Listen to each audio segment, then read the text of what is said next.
नमस्कार दोस्तों, क्राइम तक में आप सबका स्वागत है। मैं हूं सुप्रतिम बैनर्जी। आज की कहानी भारत की नहीं बल्कि ब्रिटेन की है। ब्रिटेन के एक महिला की मर्डर मिस्ट्री के बारे में मैं आज आप सबको बताने वाला हूं। ये बात है साल 1994 की, यानी आज से 30 साल पहले की, और जगह है लंदन का वेस्टमिंस्टर एरिया। इस वेस्टमिंस्टर एरिया में एक महिला अकेली रहा करती थी। वो अपने फ्लैट में ही रहती थी और फ्लैट से ही अपना बिजनेस करती थी, अपना काम करती थी।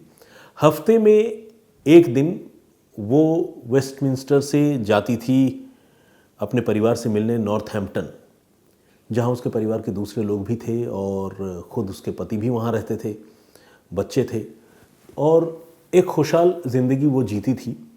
पेशे की अगर मैं बात करूँ तो वो पेशे से वो महिला जो है एक मैशियो थी और पार्ट टाइम सेक्स वर्कर भी थी, यानी मसाज का वो काम किया करती थी और अपने फ्लैट में ही उसका वो कारोबार, उसका वो बिजनेस चलता था। अचानक एक रोज़ 8 अगस्त 1994 को इस महिला से उसके घर वालों का संपर्क टूट गया। न तो वो फ़ोन पर बात कर रही थी, न उसे किए जाने वाले किसी फ़ोन का वो जवाब दे रही थी। तो घर के लोग काफ़ी परेशान हुए। उनको लगा कि क्या हुआ होगा, मतलब कहाँ चली गई होगी, कोई रिस्पॉन्स क्यों नहीं कर रही है। तो वो बहुत विचलित हुए, परेशान हुए, और फिर उनके पति फाइनली वेस्टमिंस्टर में उस महिला के घर पहुँचे। महिला का नाम था मरीना कोप्पल। तो जब उसके पति, मरीना के पति जब उसके घर पहुँचे तो उन्होंने देखा कि घर का दरवाज़ा खुला हुआ है। देखते ही उनके मन में घबराहट हुई, थोड़ी चिंता भी हुई कि कहीं कोई बुरी चीज़ या अनहोनी ना हुई हो। और अंदर जाने के बाद उन्होंने जो मंज़र देखा, उसे देखकर वो घबरा गए। वो चीखते चिल्लाते हुए बाहर आए और उन्होंने आस पड़ोस के लोगों को इसके बारे में बताया। अंदर मरीना की खून से सनी हुई लाश पड़ी थी और खून जो है वो सूख कर, जम कर काला हो चुका था। लाश की हालत बहुत बुरी थी, जिसे देखकर ये साफ था कि मरीना पर किसी तेज़ धार हथियार से हमला हुआ है, और हमला कोई एक बार नहीं बल्कि अनगिनत बार, बेशुमार बार किया गया है, जिसकी वजह से पूरा शरीर लहूलुहान है और उसे देखकर पहचान पाना भी मुश्किल है। बहरहाल पति ने तो पहचान लिया था। उसके बाद जब उसने शोर मचाया, आसपास के लोग इकट्ठा हुए, फिर जो लोकल पुलिस है उसको इस घटना के बारे में जानकारी दी गई। पुलिस मौके पर पहुंची। उसने सीन ऑफ क्राइम का बहुत बारीकी से मुआयना किया, फॉरेंसिक के एक्सपर्ट्स बुलाए। साल 1994 की मैं बात बता रहा हूँ। भारत में फिर भी फॉरेंसिक का इतना बोलबाला नहीं था, लेकिन पश्चिमी देश जो हमारे मुकाबले ज़्यादा विकसित हैं, वहाँ फॉरेंसिक साइंस पहले ही काफ़ी तरक्की कर चुकी थी। तो फॉरेंसिक एक्सपर्ट्स भी वहाँ पर आए और उन्होंने बहुत सारे फॉरेंसिक एविडेंसेस इकट्ठा किए। तो डेड बॉडी को भी पुलिस ने रिकवर करके पोस्टमार्टम के लिए भिजवाया, और जब पोस्टमार्टम हुआ तो ये पता चला कि मरीना को 140 बार चाकू मारा गया था। ये सुनने में भी एक बात अजीब सी लगती है कि किसी आदमी को कोई आदमी या कोई कातिल 140 बार चाकू मारे। कितनी नफरत, कितना गुस्सा, कितना वक्त उस कातिल के पास रहा होगा, तब जाकर उसने इस महिला को 140 बार चाकू मारे होंगे। ये अपने आप में एक बड़ा सवाल था। लेकिन अभी तो कातिल का चेहरा पुलिस के पास था नहीं, और पुलिस को पता भी नहीं था कि मर्डरर कौन हो सकता है। तो पुलिस ने जो मौका वारदात पर जो सैंपल मिले, जो स्पेसिमेन मिले, पुलिस ने उन चीज़ों को इकट्ठा किया। उन चीज़ों में पुलिस को मरीना के खून के ऊपर एक इंसान के पैरों के निशान नज़र आए, और उस फुटप्रिंट को पुलिस ने कलेक्ट किया, सो दैट कल को जब तकनीक आगे बढ़े या फुटप्रिंट की जांच हो और उनके पास जो क्रिमिनल का डेटा ऑलरेडी मौजूद है उसके साथ अगर मिलान हो तो शायद कातिल की पहचान हो जाए। कुछ ऐसा सोचकर उन्होंने खून में सने जो इंसान के पाँव के निशान थे वो पुलिस ने उसका सैंपल इकट्ठा किया। इसके साथ ही पुलिस को मौका वारदात पर एक प्लास्टिक बैग भी मिला। उस प्लास्टिक बैग को भी पुलिस ने रिकवर कर लिया, और जब उसकी बहुत बारीकी से जांच की तो उस प्लास्टिक बैग में पुलिस को फिंगरप्रिंट्स मिले। ये फिंगरप्रिंट्स मरीना के थे, लेकिन मरीना के साथ साथ किसी और आदमी के भी थे। वो आदमी कौन था, ये भी एक बड़ा रहस्य था, ये भी एक बड़ा सवाल था। और इसके साथ साथ पुलिस ने वहाँ से कुछ और भी सैंपल इकट्ठा किए। पुलिस को मरीना के हाथ में उसकी जो अंगूठी थी, पुलिस ने उस अंगूठी को रिकवर किया। साथ ही उस अंगूठी के साथ 1 या 2 बाल जो है वो भी थे, पुलिस ने उसको भी रिकवर किया। तो इस तरह की बहुत छोटी छोटी चीज़ें फॉरेंसिक एविडेंस के तौर पर पुलिस ने वहाँ से इकट्ठा किए और पुलिस इस मामले की जांच करती रही और जो भी सस्पेक्टेड किलर्स हैं पुलिस उनको ढूंढती तलाशती रही। मगर आपको जानकर हैरानी होगी कि 1994 से एक एक करके कई साल गुजर गए, लेकिन पुलिस को मरीना के कातिल के बारे में कुछ भी पता नहीं चल सका। इस बीच जो प्लास्टिक का बैग पुलिस ने रिकवर किया था और उस पर जो फिंगरप्रिंट मिला था, उस फिंगरप्रिंट से पुलिस ने एक आदमी की पहचान करने में कामयाबी हासिल की। असल में ये प्लास्टिक बैग जिस प्रोडक्ट के साथ दिया गया था, होता है ना कपड़े खरीदो या जूते या सब्ज़ी, आजकल हर चीज़ में ब्रांड है, वहाँ तो और पहले से है। तो प्लास्टिक बैग में जिस कंपनी का ब्रांड था, ब्रांड नेम उसमें लिखा हुआ था, उस कंपनी से पुलिस ने कांटेक्ट किया और उनसे पूछा कि ये बैग जो है आपके किस शोरूम का है और किसने इसको सेल किया होगा। तो पुलिस ने जब ये सवाल पूछे और उस कंपनी में जाकर जब पूछताछ की, छानबीन की, तो पुलिस को वहाँ के कुछ सेल्समैन के बारे में पता चला कि ये सारे लोग उस दिन या उस तारीख पर, वारदात के आसपास वाले दिनों में यहाँ पर काम कर रहे थे। तो पुलिस ने उन सेल्समैन की पहचान की और उसमें से सारे सेल्समैन के फिंगरप्रिंट भी पुलिस ने कलेक्ट किए। मरीना के फिंगरप्रिंट ऑलरेडी उस प्लास्टिक बैग पर थे ही। तो जब फिंगरप्रिंट कलेक्ट किए तो पुलिस को 21 साल के भारतीय मूल के एक नौजवान संदीप पटेल के बारे में पता चला, जिसके फिंगरप्रिंट उस प्लास्टिक बैग पर थे। अब ये अपने आप में एक एविडेंस था कि उस प्लास्टिक बैग पर जो मौका वारदात से मिला था उसमें संदीप पटेल के फिंगरप्रिंट थे। लेकिन ये एविडेंस इस बात का नहीं था कि उस मर्डर में संदीप पटेल का हाथ है। उसकी वजह यह है कि संदीप पटेल जिस कंपनी में काम करता है या जिस शोरूम में काम करता था, वहाँ से अगर उसने कोई प्रोडक्ट बेचा होगा तो अपने हाथों से ही पकड़कर वो प्लास्टिक बैग मरीना को पकड़ाया होगा। तो ऐसे में संदीप पटेल का फिंगरप्रिंट उस प्लास्टिक बैग में होने का ये मतलब नहीं हो जाता कि इस मर्डर में संदीप पटेल का हाथ है। तो पुलिस को प्लास्टिक बैग में जो फिंगरप्रिंट मिला उसका आइडेंटिफिकेशन भी हो गया, उस बंदे की भी पहचान हो गई कि वो बंदा कौन है। लेकिन इसके बावजूद उसके खिलाफ पुलिस कोई कार्रवाई नहीं कर सकी क्योंकि वो कंक्लूसिव एविडेंस नहीं था। इसके बाद धीरे धीरे वक्त गुजरता रहा। साल 2008 में जो सैंपल उस मौके से पुलिस ने इकट्ठा किए थे, ब्रिटेन के फॉरेंसिक एक्सपर्ट्स ने और ख़ासकर वेस्टमिंस्टर के आसपास उनका जो भी फॉरेंसिक इंस्टीट्यूट है, वहाँ के जो एक्सपर्ट्स हैं, उन्होंने उन सैंपल्स को एक बार फिर से री एग्ज़ामिन करने का फ़ैसला किया और री एग्ज़ामिन करते करते उनको वो बाल और वो अंगूठी भी एक बार फिर उनकी निगाहों से गुजरा जो पुलिस ने सीन ऑफ क्राइम से रिकवर किया था। असल में ये अंगूठी मरीना के एक उंगली में थी और उस उंगली में अंगूठी के बीच में 1 या 2 बाल के टुकड़े जो है वो फंसे हुए थे। तो पुलिस और फॉरेंसिक एक्सपर्ट्स को ये भी चीज़ एक सैंपल या एक एविडेंस लग रही थी उस समय। और 2008 में, 94 के बाद 2008 में पुलिस ने जब री एग्ज़ामिन किया तो पुलिस को ऑब्वियसली ये पता चला कि ये बाल जो है किसी इंसान के ही हैं और मोस्ट प्रोबेबली उस इंसान के हैं जिसके साथ आखिरी वक्त पर मरीना की लड़ाई हुई होगी या मरीना ने अपनी जान बचाने के क्रम में जिस आदमी को पकड़ने की कोशिश की होगी या उसको बालों से पकड़कर खींचा होगा, ये बाल शायद उस आदमी के हैं।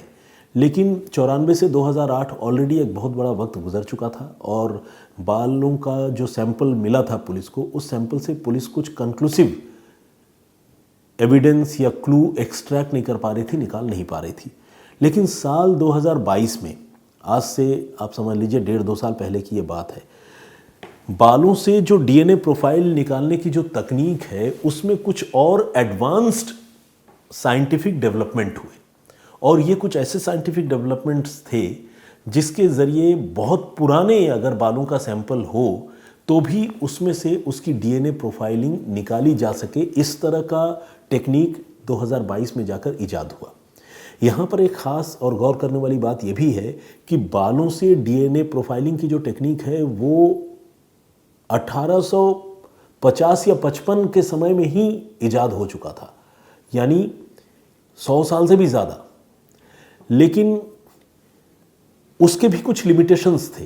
कोई भी बाल मिल जाए तो उससे डीएनए प्रोफाइल निकालना और किसी आदमी की पहचान कर लेना वो उस समय में इतना आसान नहीं था।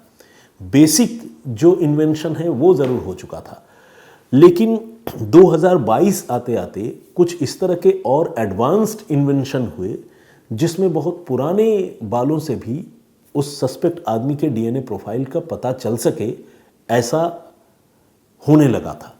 और 2022 में जब फॉरेंसिक एक्सपर्ट्स ने उस बाल की डीएनए प्रोफाइलिंग फिर से की तो आपको जानकर हैरानी होगी कि वो डीएनए प्रोफाइल उसी संदीप पटेल से बिल्कुल मिला जिस संदीप पटेल के फिंगरप्रिंट मरीना के कमरे में रखे यानी सीन ऑफ क्राइम में रखे प्लास्टिक बैग पर मिले थे। उस समय तो संदीप पटेल को बेनिफिट ऑफ डाउट मिल गया था क्योंकि संदीप पटेल उसी स्टोर में या उसी कंपनी में काम करता था जिस कंपनी का वो प्लास्टिक बैग था। लेकिन अब जब मरीना के हाथों की अंगूठियों में फंसे बाल का डीएनए प्रोफाइल वहाँ के फॉरेंसिक एक्सपर्ट्स ने सक्सेसफुली करने में कामयाबी हासिल कर ली और वो डीएनए प्रोफाइल इसी संदीप पटेल से मिल गया, तो ये बात तकरीबन क्लियर हो गई कि उस मर्डर में संदीप पटेल का हाथ था, वरना मरीना के हाथों की अंगूठियों में संदीप पटेल के सिर के बाल कहाँ से आते? ये अपने आप में बड़ी बात है, बड़ा सवाल है। अब इस चीज़ को और कंक्लूसिव मोड़ तक ले जाने के लिए और जिसे कहते हैं ना प्रूवन बियॉन्ड डाउट, उस तरह का कंडीशन क्रिएट करने के लिए पुलिस ने अब उस फुटप्रिंट को भी नए सिरे से एग्जामिन करने का फैसला किया। अब चूंकि संदीप पटेल के नाम का एक शख्स, एक इंसान पुलिस की रडार पर था, उसके डेटा इतने सालों में पुलिस कलेक्ट कर चुकी थी, तो पुलिस ने जब उस फिंगरप्रिंट को फिर से, फुटप्रिंट को फिर से एग्जामिन किया और संदीप पटेल के पाँव के जो निशान है, फुटप्रिंट के जो ओरिजिनल निशान है उसके साथ मिलाया तो वो भी मिल गया। यानी मौका वारदात पर खून पर जो नंगे पाँव के छाप थे वो नंगे पाँव जो है किसी और के नहीं बल्कि उसी संदीप पटेल के थे, जिस संदीप पटेल को पुलिस ने इस घटना के फ़ौरन बाद अपने रडार पर लिया था और जिससे पूछताछ भी की थी और जिसका फिंगरप्रिंट एक प्लास्टिक के पैकेट में मिला था। लेकिन अब बालों की डीएनए प्रोफाइलिंग में एडवांस टेक्नोलॉजी की बदौलत ये बात तकरीबन साफ हो गई कि उस मर्डर के पीछे संदीप पटेल का ही हाथ था। तो इस तरह से तकरीबन 30 साल बाद मर्डर का एक ऐसा मामला जिसमें पुलिस के पास सालों साल कोई भी कातिल या कोई भी मुलजिम नहीं था, उस मामले में पुलिस को एविडेंसेस भी मिले और साइंस की तरक्की के बाद उस एविडेंसेस के बिना पर संदीप पटेल को वहाँ की अदालत ने दोषी भी माना। एक और बात डीएनए प्रोफाइलिंग से जुड़ी आप लोगों को समझाने के लिए, जितना मैं समझ पाया हूँ, क्योंकि देखिए ये कॉम्प्लिकेटेड साइंस का मसला है, लेकिन जितना मैं समझ पाया हूँ वो समझाने के लिए आप लोगों को थोड़ा एक्सप्लेन करना चाहता हूँ। अब आप ये सोच रहे होंगे कि अगर 1850 या 55 में ही बालों से डीएनए प्रोफाइलिंग की शुरुआत हो गई थी तो इस मामले में 2022 तक पुलिस को इंतज़ार क्यों करना पड़ा? तो इसका जवाब जो हो सकता है, मैं अपने अंदाज से बता रहा हूँ, पक्का नहीं हूँ, वो ये कि जब भी किसी इंसान के कोई बाल को कोई नोचता है या वो बाल टूटता है तो बालों की जड़ों में आपने देखा होगा एक चिपचिपा पदार्थ या एक बायोलॉजिकल लिक्विड जो है वो लगा हुआ रहता है। कोई भी इंसान अपने बाल तोड़े तो आपको वो जड़ों में वो चीज़ मिलेगी। तो हो सकता है कि 1855 में जब बालों की डीएनए प्रोफाइलिंग की शुरुआत हो गई थी तब हो सकता है कि उस लिक्विड या चिपचिपे पदार्थ से किसी इंसान के डीएनए बैंड्स की पहचान जो है करना संभव हो गया था। ये उस समय की बात है। लेकिन अगर कोई एक ऐसा बाल हो जो मान लीजिए कटा हुआ हो, जो रूट के साथ ना हो, उसकी जड़ के साथ ना हो, क्या उससे भी डीएनए प्रोफाइल निकल सकता है? ये अपने आप में एक बड़ा सवाल है। इसका जवाब ऑब्वियसली अगर देखा जाए तो मेरे पास भी नहीं है, लेकिन मैं ऐसा अनुमान लगाता हूं कि शायद इतने सालों के बाद 2022 में जब बालों की डीएनए प्रोफाइलिंग में नया एडवांस्ड इन्वेस्टिगेशन करने में वहां की पुलिस और फॉरेंसिक की टीम कामयाब हुई तो शायद उन्होंने ऐसा कुछ कर लिया होगा। तभी जाकर इतने पुराने बालों का सैंपल जो 1994 में कलेक्ट किया गया था, 2022 में उस सैंपल को एग्जामिन किया गया। तो अगर मान लीजिए उस बालों वो बाल अगर अपने जड़ के साथ है तो भी उसका जो लिक्विड या फ्लूइड है वो तो कब का सूख गया होगा, गायब हो गया होगा। और अगर मान लीजिए उसके बिना बाल कुछ इस तरह से टूटे कि जड़ नहीं था, सिर्फ बाल ही बचा हुआ था, तो भी उस बाल से शायद डीएनए प्रोफाइलिंग करने में वहाँ के फॉरेंसिक एक्सपर्ट्स ने 2022 में कामयाबी हासिल की। तो देखा जाए तो एक साइंस जिसमें कोई चीज़ या कोई बात इजाद होती है, उसका आविष्कार होता है, और फिर वक्त के साथ जब वो आविष्कार और परिष्कृत होता जाता है और प्यूरिफाई होता जाता है और मैग्नीफाई होता जाता है, तो और नई नई चीज़ें पता चलती हैं। तो ये मामला कुछ ऐसा ही है जिसमें बालों के डीएनए प्रोफाइल के ज़रिए 30 साल बाद एक आदमी को न सिर्फ वहाँ की पुलिस ने गिरफ्तार किया बल्कि वहाँ की अदालत ने दोषी भी पाया। अब लंदन के ओल्ड बेली कोर्ट ने संदीप पटेल को गुनहगार करार दिया है और इस समय संदीप पटेल की उम्र 51 साल है, और जब उस पर यह हत्या का आरोप लगा था तब उसकी उम्र महज 21 साल की थी। संदीप पटेल ने ही 140 बार चाकू मारकर मरीना कोप्पल नाम के उस महिला की, जो एक मैशियो का काम करती थी, मसाज करने वाली महिला थी, उसकी हत्या की थी। लेकिन इस हत्या के पीछे और क्या वजह थी? क्या लूटपाट करना मकसद था या कोई और रंजिश थी? पुलिस अभी इन बातों का पता लगा रही है। इस बीच तफ्तीश करते करते पता लगाई है पुलिस काफ़ी चीज़ें। इस बीच तफ्तीश करते करते पुलिस को यह भी पता चला है कि एक एटीएम कार्ड जो मरीना का था, बैंक कार्ड, उस कार्ड से उस हत्याकांड के फ़ौरन बाद पास के ही एक एटीएम से कुछ पैसे निकाले गए थे। अब पुलिस जॉइनिंग द डॉट्स जिसे कहते हैं, इन सारी कड़ियों और पहलुओं को एक दूसरे से जोड़ भी रही है ताकि ये भी पता चल पाए कि एग्जैक्ट मोटिव इस मर्डर का क्या रहा होगा। खैर, अदालत में बहुत सारे सबूत पेश किए गए हैं। शायद मोटिव के बारे में भी पुलिस ने कुछ पता लगा लिया हो और कुछ चीज़ें पता लगानी बाकी हो, क्योंकि अगर वहाँ के ओल्ड बेली कोर्ट ने इस केस को एडमिसिबल माना है और न सिर्फ एडमिसिबल माना है, उन सबूतों पर भरोसा किया है और संदीप पटेल को दोषी माना है, तो जाहिर है कुछ तो एविडेंस पुलिस की तरफ से अदालत में और भी पेश किए गए होंगे। तो ये थी पूरी कहानी जिसमें 30 साल बाद करिश्माई तरीके से पुलिस ने जो है एक गुनहगार को पकड़ा और उसे अदालत में दोषी करार दिया गया। उसे क्या सज़ा होती है इस पर मेरी नज़र रहेगी, पता चलेगा तो मैं आप लोगों को ज़रूर बताऊंगा। अब जो स्टोरी मैंने प्रीवियसली आप लोगों को सुनाई थी, हमने आपको बताया था कि किस तरह से एक खोए मोबाइल फ़ोन से एक कातिल का पता चला और किस तरह से एक स्नैपचैट का हैक हुआ अकाउंट एक इंसान के कत्ल की वजह बन गया। अगर आप ये जानना, सुनना और समझना चाहते हैं तो क्राइम तक के प्लेलिस्ट में जाकर उस कहानी को सुन सकते हैं। शिव यादव का कमेंट है, बहुत स्वागत आपका। विकास जाधव ने भी कमेंट किया है। शोभा सिंह का कमेंट है, स्वागत आपका। फरहीन शहजादी, यू आर ऑसम, उन्होंने लिखा है। Very much, thank you very much, big fan of yours and शम सर। फरहीन शहजादी ने यह भी लिखा है। पीयूष भाई गेमिंग के नाम से एक आईडी है, उन्होंने लिखा है कि बहुत बहुत खूबसूरती से आप स्टोरी सुनाते हैं बैनर्जी सर। अंजलि थापा हांगकांग से हमें देखती हैं, रेगुलर लिसनर है, उन्होंने अपने बारे में बताया है। उर्मी नैन, इन्होंने लिखा है कि 2 साल से वो हमारी कहानी सुनती हैं और आपके बोलने का लहजा बहुत बढ़िया है। नाइस भैया, उन्होंने लिखा है। थैंक यू वेरी मच, बहुत धन्यवाद आपका।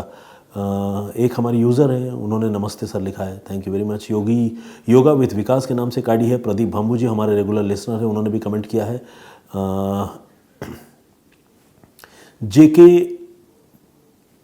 चांदेगारा, ये जूनागढ़ से हैं, इन्होंने भी अपना कमेंट किया है, अपनी बात लिखी है। राजकुमार वर्मा जी ने जय हिंद सर कहा है।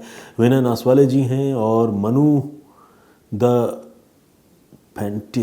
पैंथेटिस्ट, कुछ इस तरह से है, एग्जैक्ट आईडी मैं पढ़ के समझ नहीं पा रहा हूँ, लेकिन इन्होंने अपना कमेंट लिखा है। मनु जी बहुत बहुत स्वागत आपका। बाकी और कुछ दर्शकों के नाम, संगमित्रा घोष ने भी कमेंट किया है। कितने छोटे छोटे कारणों से लोग एक दूसरे को मार डालते हैं, इन्होंने ये बात कही है, हैरानी जताई है। महेंद्र सोनी, इन्होंने कमेंट किया और उन्होंने लिखा है कि आपका पहाड़ी आवाज़ सुनने में बड़ा मज़ा आता है। तो मेरी आवाज़ पहाड़ी है ये मुझे समझ में नहीं आया, हालांकि ये कॉम्प्लीमेंट है, मैं इसको बहुत पॉजिटिवली लेता हूँ, लेकिन पहाड़ी आवाज़ क्या होती है भाई महेंद्र जी, अगर हो सके तो बताइएगा। मेहताब अली इदरिशी साहब ने भी कमेंट किया है। ईश्वर पाटिल का कमेंट है और नीरज कुमार, इन्होंने कहा है कि आज के ज़माने में किसी पर भी भरोसा करना मुश्किल है, यहाँ तक कि दोस्तों पर भी नहीं। एक हमारे दर्शक हैं, इनका नाम है अनुराग रैना, अनु, इन्होंने लिखा है कि बहुत बढ़िया आवाज़ है आपकी, लेकिन आपसे एक शिकायत है, मेरा कमेंट्स नहीं पढ़ते आप, इसलिए आप ज़रूर पढ़ना, थैंक्स। तो खैर, इनका कमेंट मेरे जहन में था और मुझे लगा कि अगर कोई इतनी शिद्दत से कमेंट कर रहा हो और ये उम्मीद भी कर रहा हो कि मैं कमेंट पढ़ूं, तो मुझे वो कमेंट पढ़ना चाहिए। तो मैं ढूंढ रहा था अनुराग जी का कमेंट, तो खैर वो सामने मिल गया इत्तेफाक से। तो बहुत बहुत स्वागत आपका अनुराग जी, कमेंट करते रहिए। कमेंट तो मैं रैंडमली पढ़ता हूँ, कभी वो सामने आंखों के पास से गुजरता है तो मैं पढ़ लेता हूँ, वरना तो किसी का नाम अलग से चुनकर पढ़ना जो है वो मैं नहीं करता। संतोष होरा जी ने भी, संतोष अरोरा, इन्होंने भी कमेंट किया, बहुत बहुत स्वागत आपका। और आनंद कुमार, इन्होंने लिखा है कि सर कल मेरा हैप्पी बर्थडे। अरे क्या बात, बहुत बहुत शुभकामनाएं Anand ji, wishing you a very happy birthday. तो आज के लिए इतना ही साथियों, बहुत बहुत धन्यवाद मेरे साथ जुड़ने के लिए। मैं फिर हाजिर होऊंगा किसी और कहानी, किसी और वाक़ये के साथ। तब तक अपना पूरा ख्याल रखिए, सुरक्षित रहिए। जय हिंद, जय भारत।